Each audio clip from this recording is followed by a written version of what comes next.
Greetings, everyone. For a change of pace, I thought I would talk about my favorite martial arts movie. Actually, my favorite martial arts movie actor, more specifically. And that's the late, great Bruce Lee. Not only do I feel that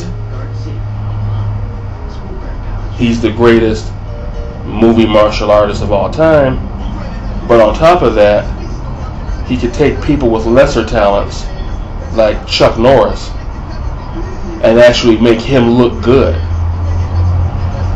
You look at Chuck Norris, where he was the bad guy in one of Bruce's films, and you look at Walker, Texas Ranger, it's hard to believe those are the same two guys. But I think in large part that's due to Bruce Lee being able to make people look better than they actually are because of how good he is. I remember, I believe it was Enter the Dragon, where he was teaching a pupil. It could have been Return of the Dragon, I'm not sure. But he was teaching a pupil to use emotional content instead of anger. And this young man, teenager, he was hitting something like a punching bag or something. And when he hit it, Bruce was taking note that he was still using anger, and just the way he said things, where he was like,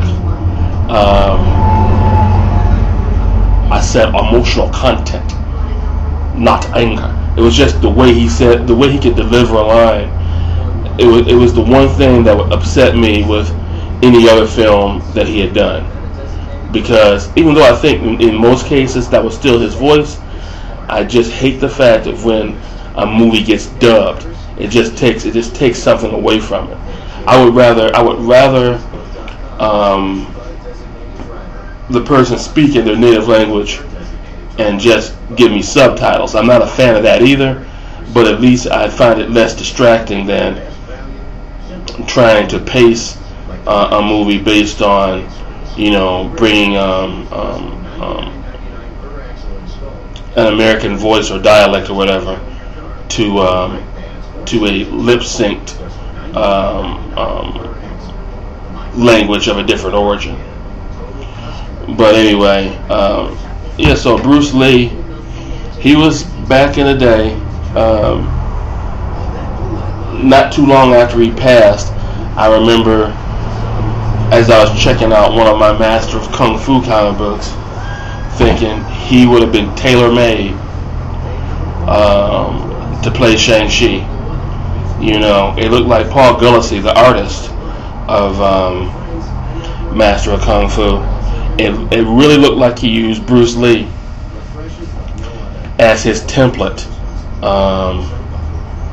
for when he redesigned a little bit the facial features of Shang-Chi, because his Shang-Chi looks a lot different than, say, Jim Starlin, who preceded him on that book. As a matter of fact, on a different note, I just recalled another movie that Bruce was in where it wasn't any dubbing. I believe the movie was called Marlowe. It wasn't a Bruce Lee film, but it was a James Garner film. And any day of the week, Bruce Lee would wipe the floor up with James Garner. But the way they wrote it and the way he played it, it was still an excellent scene.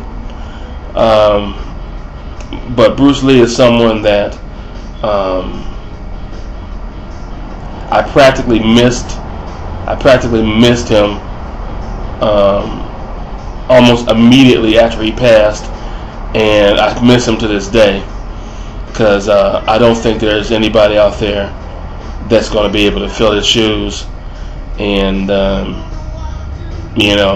not to take the line away from Muhammad Ali, but in the martial arts movie world, I simply have to say that in my view, Bruce Lee was definitely the greatest that ever lived.